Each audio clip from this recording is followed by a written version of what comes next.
안녕하십니까. 윤석열 대통령이 직접 헌법재판소 탄핵재판에 참석해서 오늘 발언을 했습니다. 상당히 판이 바뀌고 있는 것 같아요. 완전히 헌법재판의 분위기가 확 반전되고 있습니다. 대통령이 오늘 직접 출석해서 모두 발언을 했습니다. 앞으로는 가능하면 모든 변론기일에 출석하지 않을까 이렇게 예상이 됩니다. 먼저 모습을 보면 참 이게 걱정을 많이 했어요. 과연 이게 얼마나 또 몸이 혹시 상하진 않았을까? 심적으로 여러 데 힘들 텐데, 근데 제가 모습을 보고 역시 윤석열이다. 역시 윤석열이다. 이런 안도감이 들었습니다. 당당한 모습으로 거기에 가장 큰적 경우 재판 법정까지 마지막 경호는 김성훈 경호처 차장 이분이 경호를 하고 같이 들어왔습니다. 이분이 충신입니다. 제가 제2의 장세동 이야기도 방송했지만 이분이 또다시 구속영장을 또 청구하겠다 이런 데 경찰이 하고 있는데 즉각 중단해라 말씀드리고, 이분이 검찰에 의해서 영장이 반려돼 가지고 바로 서울구치로 달려간 거 아닙니까? 오늘 직접 윤석열 대통령을 모시고 법정까지 김성훈 든든합니다. 같이 당당하게 입장을 했습니다. 재판관들도 다 일어서서 기립했을 때 서로 인사를 하고 앉았는데, 대통령은 오늘 붉은색 계통의 넥타이를 메고요. 아주 단정한, 이렇게 단정한 모습도 전 오랜만에 봅니다. 아주 당당하면서도 단정하게 넥타이까지 붉은색 메고 남색 양복에 들어왔습니다. 그러면서 모두의 재판 전에 발언을 간단하게 한 1, 2분 하신 겁니다. 뭐랬냐면, 먼저 재판관님들 탄핵 사건 심리하느라 고생하시게 해서 죄송하다. 그렇죠. 아무리 대통령도 법정에서는 재판관이 하느님입니다. 법정에서는. 제가 항상 저는 그런 생각으로 살아요. 변호사 하면서도. 재판관님들 탄핵 사건의 심리에 고생하시게 해서 죄송하다. 이렇게 먼저 말씀했고요. 그러면서 본인이 처리되고 나서 지금까지 본인이 어릴 때부터 처리되고 지금까지 평생 자유민주주의 수호를 위해서 살아왔다. 한평생 오로지 자유민주주의 수호를 위해서 살아왔다. 이렇게 말씀하셨고요. 그리고 바로 우리 헌법재판소도 자유민주주의 헌법을 수호하는 최고 기관이 아니냐, 이렇게 헌재에 대해서도 이야기했습니다. 그러면서 질문이 있다면, 피청구이니까 질문이 있다고 언제든지 질문하시면 성심껏 말씀드리겠다. 이렇게 간단하게 모두 발언을 하고 피청구이니까 앉아서 그다음부터 재판이 국회 척, 그다음에 대통령 척 계속 증거 공방이 벌어지고 있는 이런 재판 진행 상황인데, 이미 오늘은 포고령 1호, 포고령 있잖아요. 1호. 이게 중요한 쟁점인데, 여기 대해서 대통령 측이요 확고하게 대답했습니다. 포고령에 보면 1호 집회결사 정치활동을 금한다 이런 게 나오지 않습니까? 여기에 대해서 대통령 측은 뭘 했냐, 이게 중요한 것 같아요. 이거 포고령이라는 거는 계엄의 형태를 갖추기 위한, 이런 계엄이라면 계엄의 형태라는 게 포고령도 필요하고 어느 정도 관행적으로 계엄에서 노는 형태 있죠. 이걸 갖추기 위한 것 뿐이지 구체적으로 포고령을 집행할 의사가 없었다. 그게 맞죠. 구체적인 집행 실행 계획이 없었다는 거예요. 제가 그랬잖아요. 뭐 어려운들에게 적기 복귀해라. 요까지만 했으면 좋았을 거예요. 그것도 필요해요. 근데 뭐 안 하면 이게 개헌법에 따른 처단, 이거는 좀 이게 불필요한 부적절한 등의 부분이지만 그러게 어떻게 처벌하고 처단합니까? 그게 말이 안 되잖아. 개헌법에 그런 건 없잖아요. 그러니까 이제 그 포고령이라는 게 그런 계엄의 어떤 형태를 갖추게 한 거지 구체적인 실행 계획, 집행 계획이 있는 건 아니다. 아니다. 이걸 이게 분명하게 밝힌 거예요. 실제 구체적인 집행 계획을 전혀 짠 적이 없잖아요. 짠 적이 없잖아요. 그리고 가장 문제가 되는 게 1호도 마찬가지예요.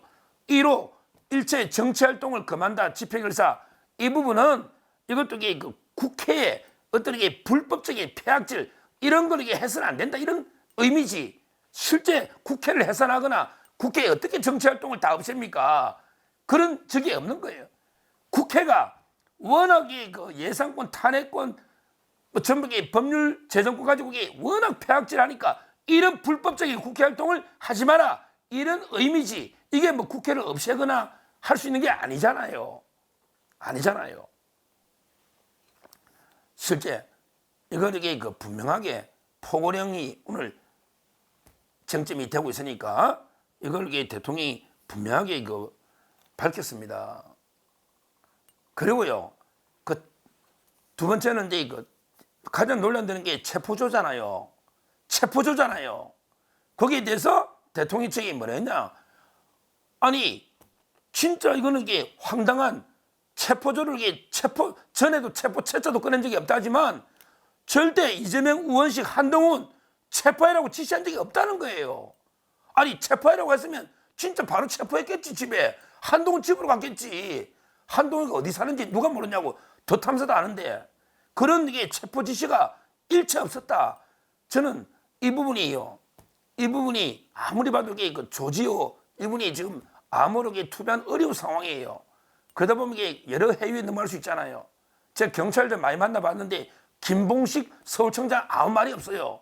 조지호 청장밖에 이해가 안 된다는 거예요. 설령 진짜 그런 짓이 있어도 안 할 텐데 그런 이야기를 하는 게 이해가 안 된다는 거야. 그건 안 했기 때문에 오히려 자기 회유협박에 자기 책임을 면하기 위해서 워낙 몸이 안 좋으니까 지금 보수 청구했잖아. 김봉식은 그런 게 없다잖아요. 따라서 그 홍장원도 마찬가지고요. 홍장원은 미리 저쪽 붙어버렸잖아요.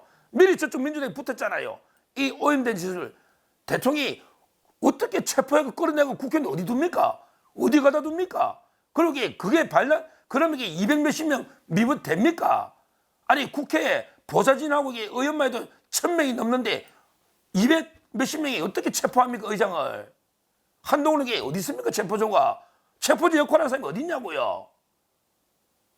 제가 보기에 그 홍장원이 주장도 그냥 들었다는 거고, 방지사령관 김용현을 통해 들었다는 거죠. 그건 김용현 대통령하고는 무관합니다.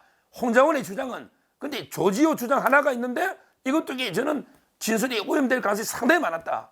이렇게 보고 있습니다. 보고 있어요. 전혀 없었다는 거예요. 그리고 이제 그 오늘 또 중요한 게 그 정인들에게 그 채택 이런 것도 넣었고요. 지금 국회 측에서는 이제 저는 넣었죠. 이미 자기들에게 뭐 체포조하려고 홍장원, 조지호, 그다음에 이진우, 곽종건 이 두 명은 이게 유튜브에 넣었던 사람이죠. 그다음에 여인영, 방지사령관 이거는 게 국회 측 정의인데 이제 하나하나 따져봐야죠. 이미 여인영, 홍장원은 이미 김용현 장관 측에서 한 거기 때문에 대통령 관계 없다. 이미 그거는 이게 밝혀진 거예요. 밝혀진 거예요. 지금 대통령하고 그 직접 관계되는 이제 부분이 조지호, 그다음에 이진우, 곽종건인데 곽종건, 이진우는 이미 김병조하고 박선은 유튜브까지 놓은 이런 사람이기 때문에 이거는 이게 신빙성이 어렵다고 봐야죠. 조지호 마찬가지고요. 그다음에 그 대통령 측에서도 이제 오늘 일단 몇 명을 채택제가 이상민 장관, 그다음에 그 경제수석 박춘섭 경제수석 있었고요. 그다음에 그 707 특수단 거기 김현태 이런 이제 그 아마 상당히 숫자는 많을 거예요. 한 24명 상당히 많을 건데 일단 몇 명이 채택된 거니까요. 이제 그 하나하나게 따져봐야죠. 따져봐야 됩니다. 이제 심리가 오늘 첫 기회이기 때문에 첫 기회이기 때문에 하나하나게 따져봐야 됩니다. 제가 보기에 이거 인용되기 어렵습니다. 내란죄는 이미 물 건너간 거고요. 내란 여기도 안 놓잖아요. 국회 중 내란은 이게 물 건너간 거고요. 오늘 이게 그 포고령 하나 가지고 하는데 이거는 절대 그 구체적인 실행 플랜, 액션 이게 아니기 때문에 저는 이게 그 문제가 없다 이렇게 보입니다. 그리고요, 특히 또 이게 속보가 또 떴네요. 뭐냐면 이제 그 한동훈 사살 지시. 야, 이거는 진짜 이거는 말도 안 되는 김어준이가 털보가게 국회노가 그러니까 그때 표결 앞두고 국회 표결 앞두고 딱 이게 여론전 하잖아. 한동훈을 사살하라 또는 이게 뭐 내하고 뭐 여러 가지 있잖아요. 양정철이나 우리 체포해 가다가 구출하는 것처럼 했다가 다시 도망가고 이 말도 안 되는 이야기. 이거는 이런 소설을 못 쓸 거예요. 이것도 이게 그 전혀 아니다. 이거는 뭐 말도 안 되는 이야기죠. 전혀 아니다. 이렇게 보입니다. 하여튼 저는 뭐 오늘 의미가 상당히 있다. 이제까지 헌재가요 너무 이게 졸속으로 서두르는 감이 있었잖아요.